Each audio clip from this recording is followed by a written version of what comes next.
She probably can't even read this stuff." His voice cut through the restaurant air like a knife, slicing between the clinking of silverware and the soft flicker of candlelight. A half smile, half sneer, pulled at the corner of his mouth as he flipped through the thick stack of documents.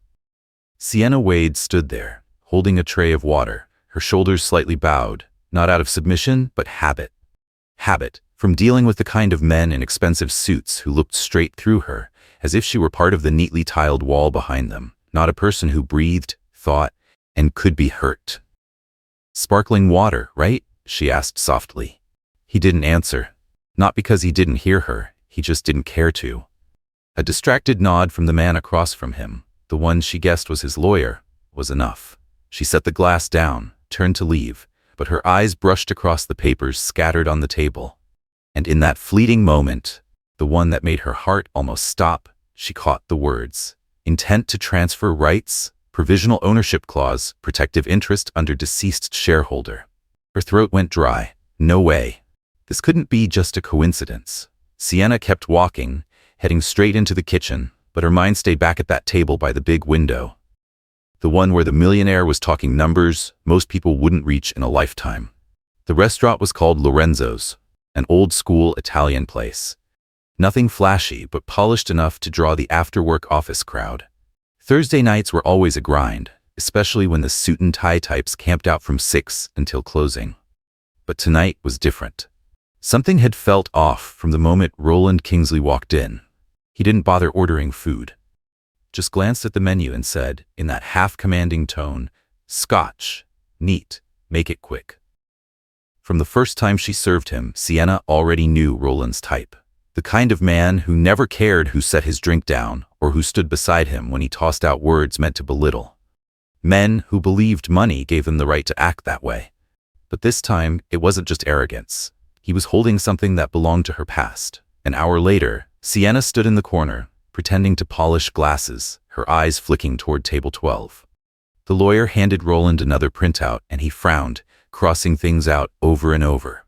Sienna could clearly read the heading on the first page: Reallocation of Silent Shareholder Capital, Transitional Period Terms. Sienna Wade once knew how to write clauses like that. 3 years ago, she'd been a senior in a joint law program at a community college. She used to sit in the library until 2 in the morning, finishing her thesis on legal ownership rights of heirs in private corporations. She once dreamed of becoming a lawyer, someone who fought for people who'd lost what was rightfully theirs simply because they couldn't afford to understand the law. But then her mother passed away from a stroke, and her not-yet 17-year-old brother suddenly became her responsibility alone. Tuition, rent, hospital bills, everything came crashing down at once. She folded up her dreams, packed her books into a cardboard box, and did whatever she had to do to survive. Sienna didn't say a word when Roland pushed the stack of papers aside to make room for his freshly served steak. But when he tossed out a line like she was just some idiot standing there to carry plates, "Don't bother looking, he wouldn't understand it anyway," something inside her cracked. Not because he was wrong, but because he'd said it at the exact right moment. At the moment she realized he was discussing the very shares her mother once held in a non-profit nursing home project. Sienna's fingers tightened around the edge of the empty tray. She had no idea what she was going to do next, but she knew one thing for sure. Roland Kingsley had just underestimated the wrong woman. And badly. Sienna kicked the door open to her tiny room, barely 10 square meters, the smell of cleaning detergent and kitchen grease still clinging to her uniform. She dropped her bag onto the plastic chair, slipped off her shoes, and sank down onto the worn wooden floor. Autumn wind slipped through the crooked window frame, making the thin curtain flutter, as if even the room itself was sighing with her. On the table sat a cup of instant noodles, still unopened, next to an old folder she'd kept for years, even though there'd never been a reason to open it again. She rested her elbows on her knees, buried her face in her hands, then looked up at the ceiling light, flickering like it was about to die. The words she'd glimpsed on Roland's table replayed in her head, sharp down to every punctuation mark. She wasn't sure how much she actually remembered, but her body responded as if some instinct deep inside was waking up, calling her back to who she once was, what she once knew, and what she once believed would be her life's path. 3 years ago, she was a senior law student at a small community college in Ontario. The school wasn't prestigious, the classes weren't big, but she loved every lecture, every group project, every late night in the library filled with the scent of stale coffee and the steady click of keyboards. She wasn't exceptional, didn't have scholarships, but she was persistent and passionate. She once told her mother that when she graduated, she wanted to become a lawyer for the powerless, the ones who couldn't afford to understand the papers they were forced to sign. Her mother was a retired nurse, working part-time at a small nursing home on the outskirts of town. She didn't have much money, but when a friend and co-founder of the home invited her to invest in expanding the facility, she agreed. "Think of it as an investment for your future," her mother had said. They didn't have complicated contracts, just a handwritten agreement later notarized by a local attorney.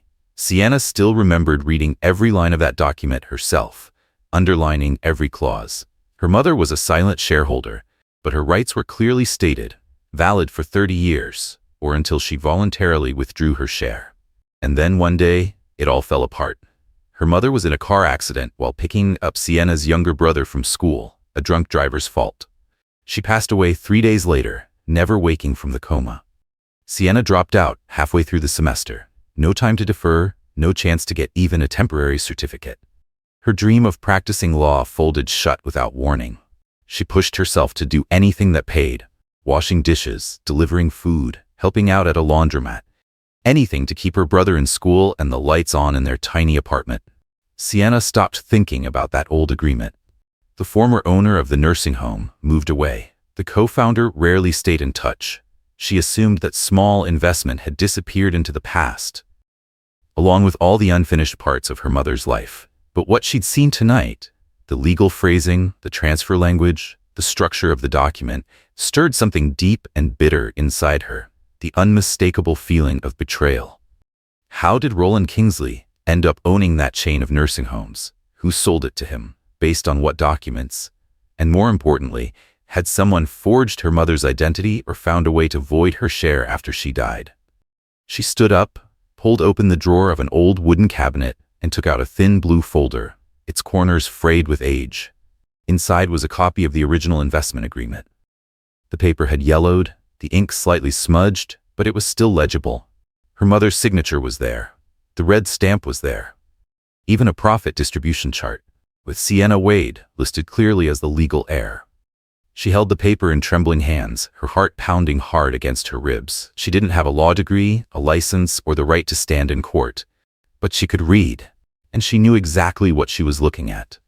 A part of her life she'd once tried to bury was coming back, not to haunt her, but to remind her that some things, if you don't fight for them, will be stolen forever.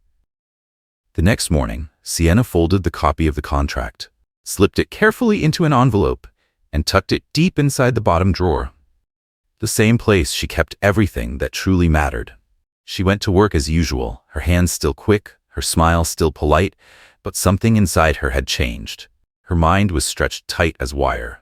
Throughout her shift, she kept an eye on every table, especially table 12, the spot Roland Kingsley always claimed whenever he came to Lorenzo's. 3 days later, he returned, this time with a gray-haired man, broad-billed, gold ring, dressed modestly, but carrying an air of quiet authority. They didn't order anything fancy, just a light appetizer and a bottle of white wine. But Roland's hand was once again spread across a mess of paperwork, and the man beside him carried a black briefcase secured with a combination lock. Sienna brought their drinks, steadying her hands as she set the glasses down. Roland didn't look at her, same as always.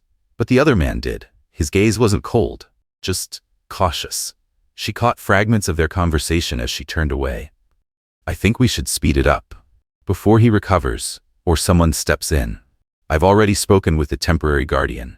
They think they're helping him clear his debts. Everything will be signed within 2 weeks." She turned back toward the counter, her heart thudding so hard it almost stole her breath. He, the man they were talking about, had to be Maxon Boone, her mother's old friend and the co-founder of the nursing home chain. After his wife passed, he'd moved into one of the facilities himself, living quietly and stepping away from management. Sienna had met him a few times when she was little. He'd been a gentle man, always carrying peppermint candies in his pocket, telling war stories in a whisper, like he was afraid to startle his own memories. If Mr. Boone was now under guardianship, that meant he legally couldn't sign away his ownership. And if his guardian was being manipulated by Roland, then the transfer deal wasn't just suspicious. It was an abuse of power. After her shift, Sienna sat on the wooden bench outside the restaurant, pulled out her old phone, and searched for a number she hadn't dialed in nearly 4 years.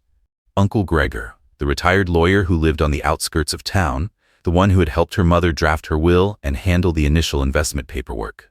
When the line rang, she almost hung up, but then a raspy, time-worn voice came through. "Sienna? Is that you?" The conversation lasted nearly an hour. Gregor not only remembered her mother, but recalled the exact details of the conditional transfer agreement. He said he'd personally drafted an additional clause, one that stated if Mrs. Nora Wade passed away, her ownership share would not automatically revert to the company. Instead, it would remain under the name of her direct heir for up to 5 years, awaiting formal confirmation of inheritance rights. "You mean no one ever contacted you? No letter? No call?" he asked, incredulous. "Nothing," she replied. "That's strange," he muttered, "because I sent the documents by certified mail right after your mother passed. One copy to your old address, another to your law school. When I got no reply, I even called a few times, but no one ever answered." Sienna gripped the phone tighter. Back then, after her mother's death, she'd moved from place to place, cutting off contact with almost everyone. She didn't blame Gregor. She blamed herself for letting everything slip away.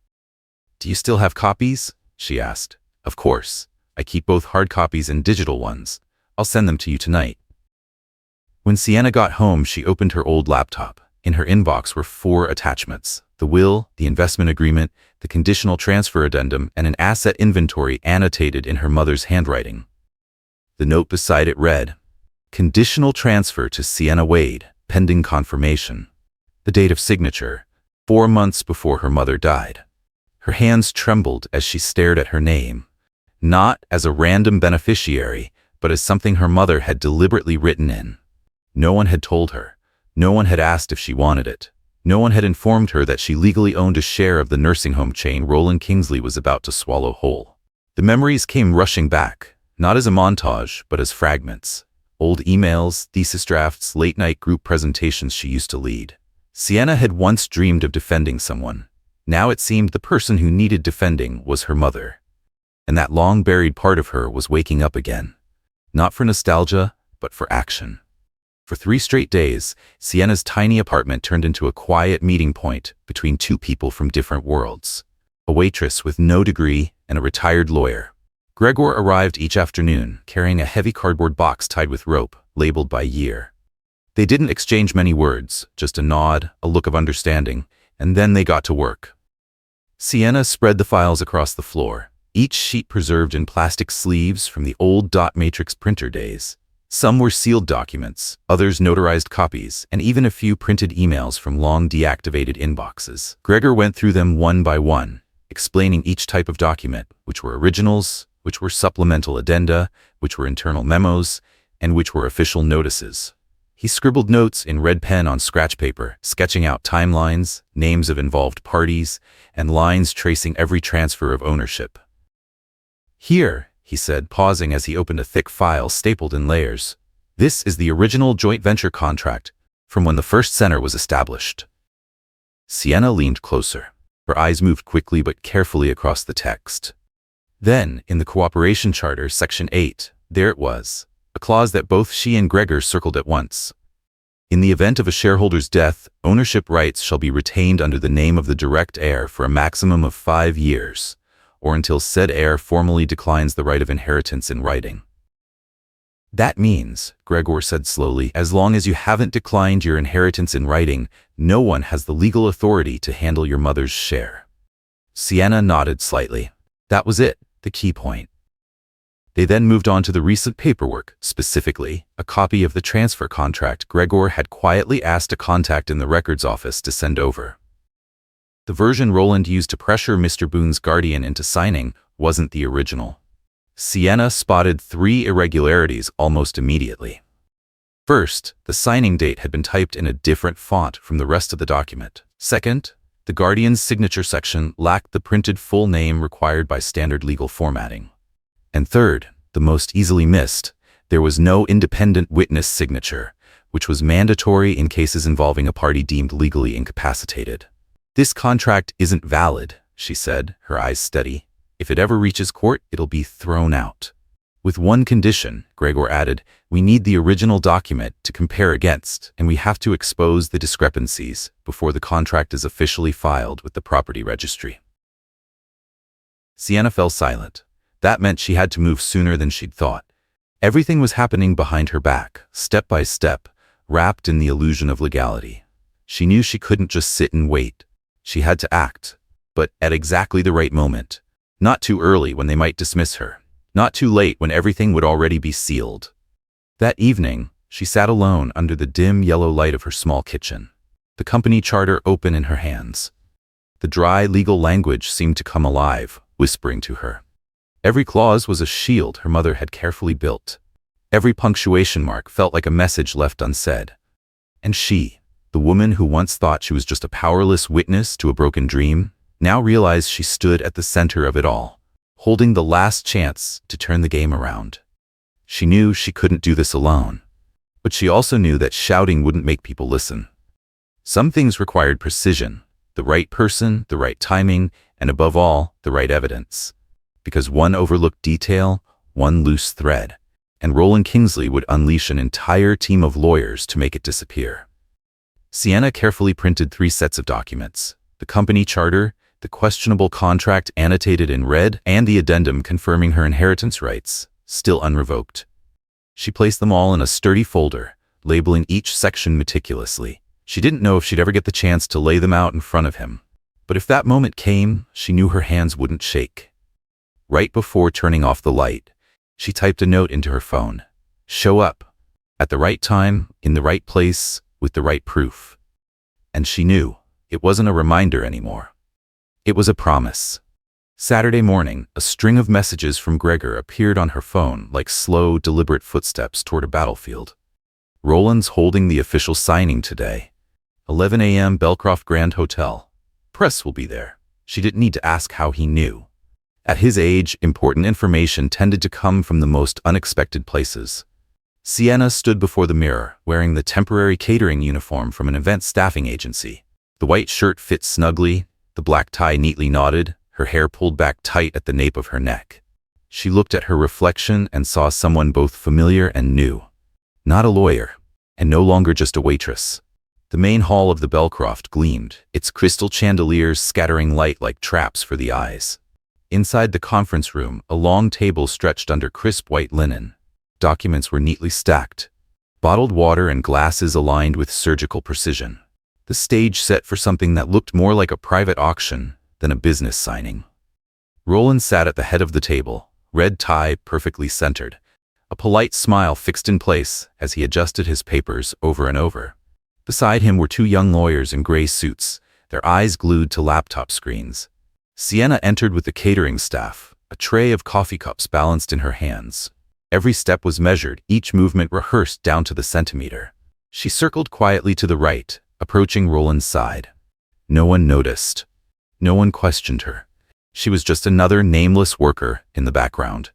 At the exact moment Roland reached for his pen to sign the top document, she set a cup of coffee beside his hand, and almost in the same motion slid a second stack of papers onto the table. It was neatly bound, printed in color, the top page protected by a clear plastic cover. Across the first page, in bold red letters, it read, "Invalid, missing witness signature." Roland frowned.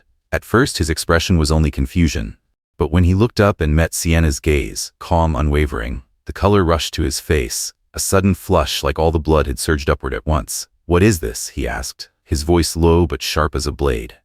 "A copy of the contract you're about to sign," Sienna replied, hands clasped behind her back, with the corrections marked exactly where they should be. He shoved the papers aside and turned fully toward her. "Who are you? Who gave you?" "Sienna Wade," she cut in, "direct heir to the investment share of Nora Wade, the silent founding partner of the nursing home chain you're trying to take over." One of the young lawyers looked up, startled, but Roland spoke first. He laughed, a dry, brittle sound, harsh enough to scrape the air. "Well, isn't that something?" he said. "A waitress who forges documents just to get attention." "You might want to take another look," she said, flipping open her own folder and turning quickly to the contract he was about to sign. Clause 3.4, line 5. The agreement is missing the mandatory witness signature required when signed by a legal guardian. That's a fundamental legal flaw, and if you go ahead and sign it anyway, this becomes proof of intentional document falsification. Roland pushed back his chair with a sharp screech and stood up. "What do you think you're doing here? Read a few lines of legal text and suddenly think you're clever?" Sienna didn't back down. She didn't raise her voice either. When she spoke, her tone was steady, calm in a way that made the room feel smaller. "No, I've read every line of that contract and the original founding charter of the company. I know exactly where your transfer agreement fails legal validity. I know the clause that protects the heir's rights, and I know I have the legal standing to challenge this deal." The lone reporter, who had come just to snap photos of the signing, now lifted his camera and began recording the entire scene. Two hotel staff members instinctively stepped back while Roland's lawyers exchanged quick, uneasy glances. The room that had been humming with polite chatter only moments ago fell into a tense, electric silence. "Are you trying to blackmail me?" Roland hissed, his breathing sharp and uneven. "No," Sienna said calmly. "I'm standing here, lawfully, to remind you that a contract with errors holds no legal weight, and any action taken under that contract can be nullified." Roland took half a step forward, ready to bark something back, but she was faster. Sienna slid another document onto the table. A copy of the original charter, signed by both her mother and Maxon Boone, the 8th clause neatly underlined. "No transfer of a silent partner's interests shall occur without the written acknowledgement of the legal heir." She took a step back, lifted her coffee tray, and met Roland's eyes squarely. "You were right about one thing," she said evenly. "I am a waitress. But I can read. And this time," her voice didn't tremble, "I've read enough." The air in the conference room hadn't yet settled from the shock of the confrontation when the doors behind Sienna opened. Gregor stepped in, long dark brown coat, a worn leather briefcase in hand. He didn't look at anyone else, only at her, and gave a single nod, the kind that said he'd brought exactly what mattered most. Roland's two lawyers immediately rose to their feet, ready to object to the intrusion of an uninvited guest. But before either could speak, Gregor set the briefcase on the table, opened it, and drew out a stack of notarized documents along with a digital archive record dating back more than a decade. Inside were the originals, the founding charter, the addendum defining the heir's rights, and a full set of evidence proving Roland's transfer contract had no legal foundation. "These," Gregor said, his voice steady and deliberate, "are the official records from the law firm where I once worked. All registered and archived in accordance with state regulations. You're welcome to verify every page." Roland's jaw tightened, the muscles in his neck standing out in sharp relief. He glanced at the documents, then at his lawyers. One gave a slow shake of the head. The other only lifted a shoulder in a resigned shrug. They both knew the truth. There was no way to legitimize a contract missing a witness signature, violating an internal clause, and being directly challenged by the rightful heir in person. But what caught Roland off guard even more was that Sienna didn't demand the deal be canceled. She didn't threaten to sue or expose him to the press. Instead, she took a step forward, pulled a sealed envelope from the inside pocket of her jacket, and held it up for everyone to see. "This is my official request," she said evenly, "to execute Clause 8.2 of the Charter. The right to repurchase my mother's investment share at fair market value using the trust fund she established 15 years ago." She laid the document gently on the table. "That trust isn't for profit," she said. "My mother created it to protect what she believed in, and I'm not here today to reclaim a name or chase recognition. I'm here to carry out her will, exactly as she intended." The room fell utterly silent. The local news cameraman, who had been focused on Roland moments ago, slowly shifted his lens toward the young woman standing tall, speaking each word with a clarity and composure that left no space for doubt. Some of the reporters began scribbling notes. They might not have grasped every legal nuance, but they understood the essence. Someone was reclaiming what was hers, not through force, but through knowledge, and quiet, deliberate courage. Roland shoved his chair back and rose to his feet. His jaw twitched, lips pressed thin, eyes rimmed red. He said nothing for a long moment, only studied her face, searching for a crack, a hint of hesitation. But there was none. Sienna stood firm, steady as a pillar in the storm. "Fine," he said at last, voice low and tight. "You want to play by the rules? Then let's play." He turned on his heel and walked out, leaving the documents behind, offering no handshake, no closing remark. His two lawyers hurried after him, scooping up their things in silence. The air in the room felt strangely lighter, yet thick with everything left unsaid. When they were gone, the hotel manager approached quietly and asked if the room should be cleared. Sienna shook her head and murmured a soft thank you. She stayed where she was for a few more minutes, her hand still resting on the repurchase request. Gregor stepped up beside her and placed a hand on her shoulder. "You just did something very few people could," he said. "Not because you shouted the loudest, but because you spoke the truth. And there's no arguing with that." Sienna gave a small nod, her eyes fixed on the doorway where Roland had disappeared. In that moment, she didn't feel triumphant. She just felt lighter, as if the weight she'd carried for years had finally been set down. She knew exactly what she had reclaimed, and it wasn't just an investment share. It was the right to be present, to be heard, to be recognized. Not by luck, but because she had chosen to stand up at the right time, with preparation, clarity, and the quiet steadiness of someone who understood that justice doesn't always need to shout, it just needs to stand firm. 3 months later, late autumn painted the trees outside the old nursing home in warm shades of brown and gold. The place once called Westbrook Care now had a new sign above its gate, carved into oak, Wade Haven. In loving memory of Nora Wade. Sienna stood at the entrance, holding a bouquet of sunflowers, her mother's favorite. No cameras. No reporters. Only the residents inside, older faces framed by the glass windows, some waving gently toward her. She smiled and bowed her head in return, the weight inside her finally easing in a way no words could ever capture. After officially securing her shares and the legal right to manage the center, Sienna didn't change everything overnight. She started small, renovating the dining room, fixing the old heating system, replacing worn-out chairs, and inviting local chefs to cook meals tailored to each resident's tastes. She went room to room, asking every elderly man and woman what they needed, what they missed, what they wished for. At first, they weren't used to being truly listened to.